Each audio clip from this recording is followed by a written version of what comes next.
Hello, planet Earth. Welcome to my YouTube channel. We're at IDK, my BFF Jill 730. My BFF Jill 730.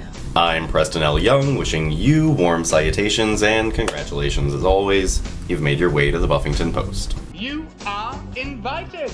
Today it's time for the Buffyngton Post recap and review for Buffy the Vampire Slayer Season 11, issue number 9, and so I'd like to invite you all to reach into your super gay Buffy bag and pull out your preferred copy of The Great Escape. We've got two pretty good covers. Once I got into the issue, I really liked the traditional cover, which is Buffy, and she's kind of got this torch, and she's like, bring it on, day-shifting, crazy vampire bat guys.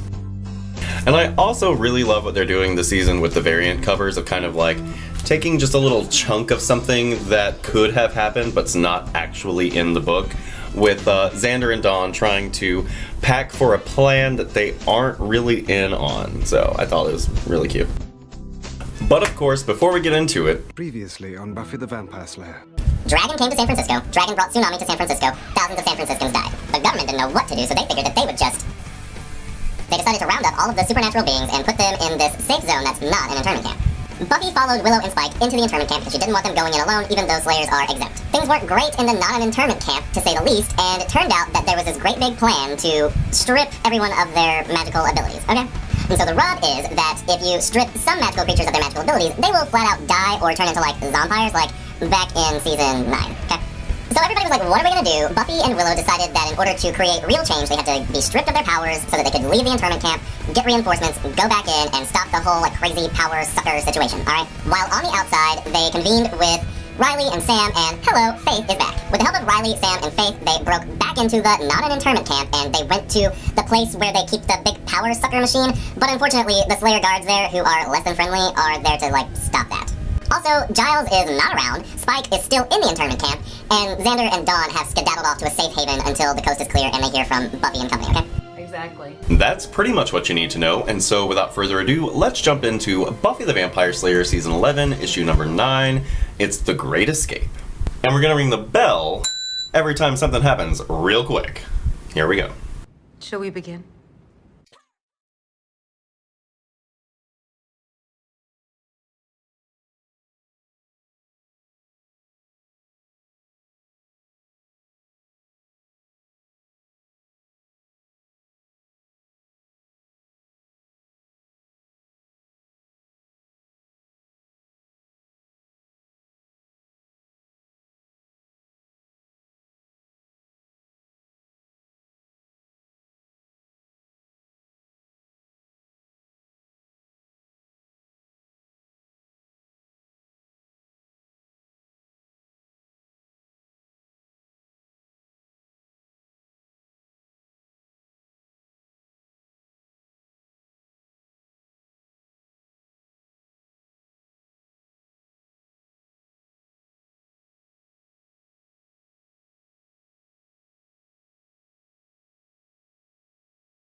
Our issue opens up right where the last one left off, with Buffy, Willow, and Faith coming against the Slayers who are guarding the power sucker machine, and Jordan and the other Slayers there are like, oh crap, you really done messed up now, because you're gonna have to go to prison and you're not gonna be all super, and we're gonna kick your ass.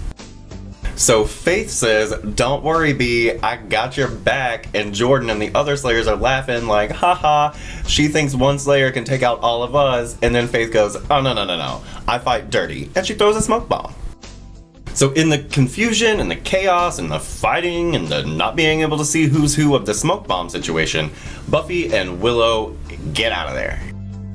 They come upon two Slayer guards who had stayed at their posts, and they're like, haha, you're not getting past us, but then Buffy, powerless, just jumps on these girls and she's like, go Willow, go! Well, that was quick. And our girls are scrapping. Buffy is scrapping, poking bitches in the eyes, Faith is dealing with all these other Slayers, and Willow barely makes it away, okay? So Willow makes it into the control room with the power sucker machine. She's trying to like reverse engineer it, but she is being hotly pursued by Slayers.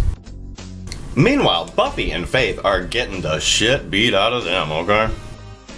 But it's okay, because Willow got her mojo back. Well, that was quick. And then she's like, hey Buffy, why don't I give you your mojo back? And they're like, aw shit, it's on, girl. Well, that was quick.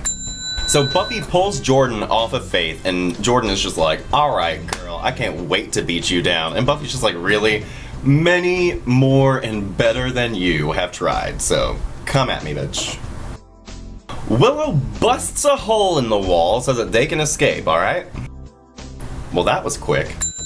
But Buffy is not going anywhere until Jordan is handled, know what I mean? Buffy's like, I'm gonna finish this, and Jordan's like, over my dead body, and she goes, oh, no, over your very badly beaten body, bitch. Well, that was quick. So Jordan is like, taken care of, and Faith hands Buffy back the scythe, and Buffy goes, oh, is it weird that I feel more whole with my superpowers and my super weapon than as a normal girl? And Faith just goes, girl, you ain't normal. Alright, so the girls go out under this magical cloaking spell that keeps them from being seen by the military dudes at the Not an Internment camp, and then Willow figures out, like, wham bam poof, magic blast, what she needs to do is take out the center of the, like, force field energy generator thing, okay? So sure enough, the force field comes down, and right when things are looking really hairy for our girls, here come the cavalry, because all of the demons and magical folk inside the Not an Internment camp come busting out because there is no force field. And whoop-de-doo, Buffy and Spike are reunited and they kiss, and it's an extra good kiss for him because, you know, she's got her Slayer blood all over her face and you know he's hungry. So everybody escapes, they make their way to New Mexico where they meet up with Xander and Dawn, who are staying in this super sleazy motel, very much like the one that Faith was staying in back in season 3, okay? Okay, so on the news, they find out that the jailbreak from the Not an Internment camp actually led to thousands of these vampires and folk coming into this Arizona town where they massacred a bunch of people, like 2,000 people, and it's Buffy's fault. And one of the vampires that they see in the news footage is none other than Miss Vicky the Vampire.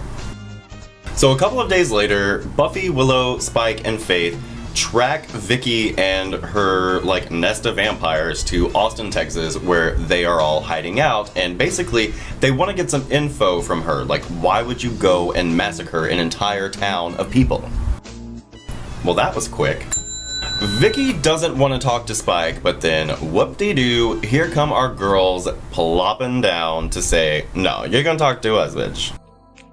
Vicky and her vampire friends are not having it. They are, like, trading blows. Everybody's fighting, alright? Buffy and Vicky kind of talk it out, and Vicky tells them that they did not actually massacre this entire town. That when everybody escaped, they were basically led to this town by the government people, and when they got there, the whole town was already dead.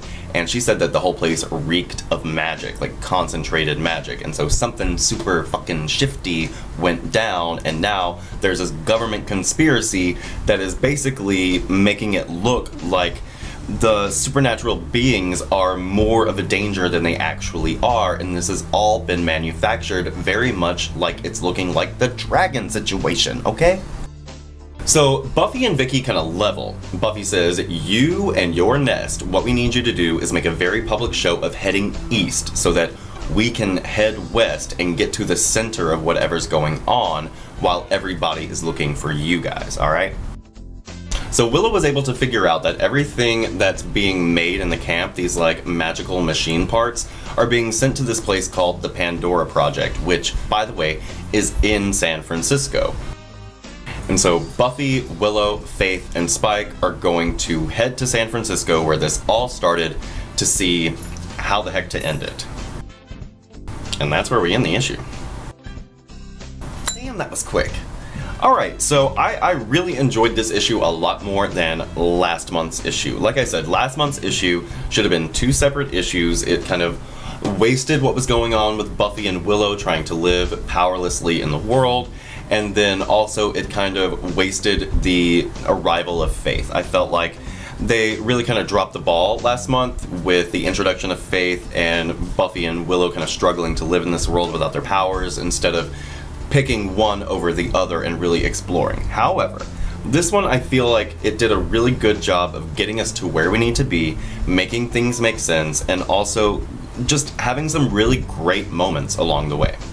First of all, we do have George's Genty back for this month's issue, and you know, I really just love George's Genty. I really can't stand the way that he draws Faith, but it's really not important. It makes me feel like we're back in season 8, season 9, things are nitty and gritty, and I really enjoy his art style, and the action. His action is kind of hard to articulate, but that's what he's here for, because he doesn't have to articulate it. He can just show us. Like, the thing with the smoke bomb, stuff like that just never works for me. But with this one, like, there was so much stuff going on, and I didn't know what was going on, and I didn't know who was who, and who was fighting who, and who was getting punched in the face. And it seems kind of dumb, because it's all right there, and you can kind of see, but at the same time, it's all confusion, and that's what the smoke bomb is supposed to do. And I really appreciated that I was as confused as all the other Slayers that Faith was fighting, so that was great. I like this little, like, speech that Willow gives about how now not only do we have our powers, but we know who we are, and not only what we're fighting for, but the fact that we're fighting to, like, fight. Like, they are in this for the long haul, and these girls have been in it since, you know, they were 16 years old, and so for them to have gone as far as they've gone, lose their powers, and then go right back and get them because they know what's important, they know what's at stake, if you will. It's so refreshing to have them understand that they know how important they are. Buffy and Willow and Faith and Spike are so much bigger than they necessarily should be or like ought to be. And the fact that they know how much power they have and how much that matters, not only to themselves but to others, it's really nice to have articulated from our character's point of view. And so I was a big fan of that. And we've got a lot of bloody Buffy, and you know I love my bloody Buffy. Even the back of the book this month is bloody Buffy. Like, Rebecca Isaacs does a good bloody Buffy, but I love me some George's Genty bloody Buffy. Like, when she's bloody, I'm here for it. I'm just like, yes, bitch, get in there, get in the fight, move bitches out of your way, and, you know, come back and we'll chat and we'll clean you up. Maybe Spike will lick up your blood. That is one thing. I know I already put it in the review, but, like, that's what I was thinking when she was kissing Spike. I was like, oh, she's so bloody. And you know, he hasn't been getting his blood rations. And so I just thought that was funny. And about the blood rations, when they see on the news that this massacre has happened, Spike is like, yeah, that probably is not fake news. You know, like fucking fake news or what the fuck ever, like fake news. It's not fake news because they were starving us in there, and he could really see that having gone down the way it did. Unfortunately, it didn't go down that way, and we have government officials who are slaughtering entire towns of people to create fear. It's like at the end of House of Cards Season 4, where Frank and Claire are talking about we make the terror. Like, that frightens me more than anything. Like, these government conspiracies about quelling people through fear, making us fear things so that we either band together or are too afraid to band together and just kind of release the reins to someone else who claims to know what the fuck's going on. Like, I really do like this whole, like, government conspiracy theory bullshit that Buffy has been dealing with all season. And, you know, it's crazy and it's scary, but again, like, season 11 has been hitting that right kind of scary all season. And, like, I'm here for it, bitch. Like, I'm here for it. Like, I'm all about it. Faith, I felt like she was used exactly the way that she needed to be used in this issue. She wasn't too funny. She wasn't the center of the show, but she wasn't, you know, kind of backseated. And she was like, oh, look, Spike and Buffy are, like, actually still a thing. Who'd have thunk? And so I love the use of Faith. I love pretty much everything that's going on in this book, man. It was so exciting. Oh, and I called it. Vicky's back. I told you we were gonna see Vicky. She was gonna help us or be a big threat, or that she would be in the camp. Funny thing was, she was in the camp apparently, but we never saw her while she was in the camp. I feel like we could have done something there, but again, with this 12-issue arc, I don't know. So, what else have we got going on here? You know, not a shit ton is going on. We're going back to San Francisco. Hopefully we're gonna get to the bottom of the dragon situation. Like, clearly all of this is, like, caught up in the dragon. Like, something's not right with that dragon. It never felt right with me. And, I don't know, like, we've been talking, you know, all of us about maybe Wolfram and Hart is behind this, but the thing is, like, Willow uncovers in this book the fact that they have plans to make these power-sucking machines all over the place. Make them global. Make satellites go around the planet to nullify this magical energy. And the thing is, what did Willow spend all of Season 9 doing but putting magic back in the world, and now they're gonna have these satellites all over the place getting magic out of the world? Like, it's fucking stupid, man. And the reason I don't think that it's Wolfram and Hart is because what kind of a world would Wolfram and Hart really be taking over if it's one without magic, when their whole tagline has been like, get magic and all of its power on your side, Wolfram and Hart. And so I'm honestly hoping for a new threat. You know, I love it when they bring folks back and when they bring like elements of the verse back, but I really want this to be something new.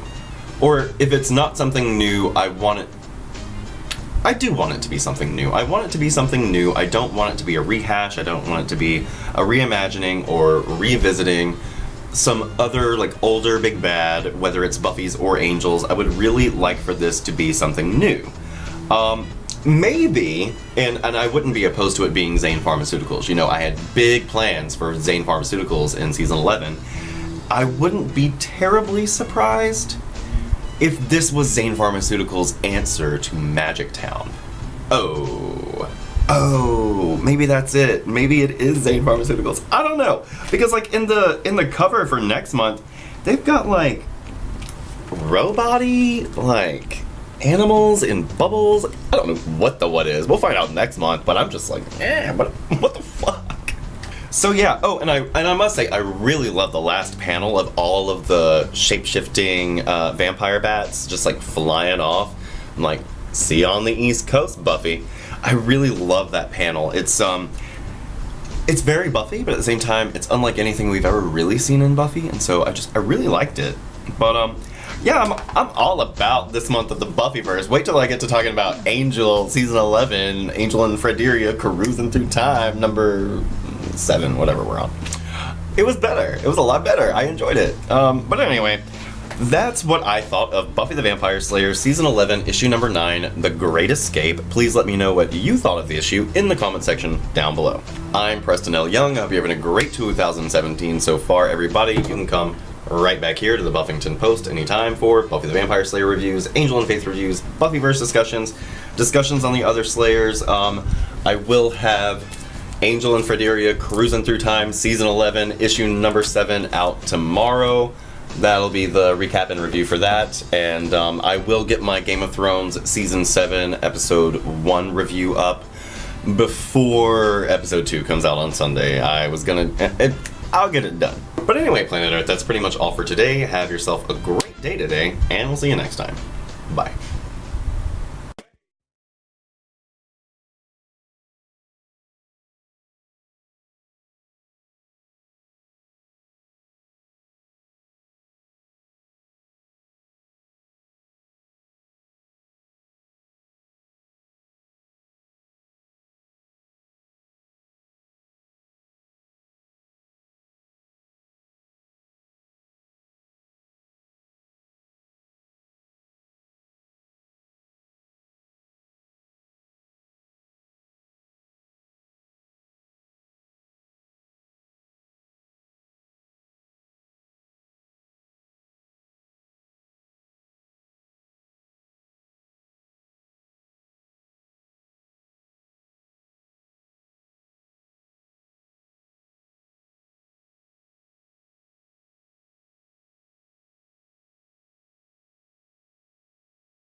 Okay. My BFF. Joe? Well, that was quick.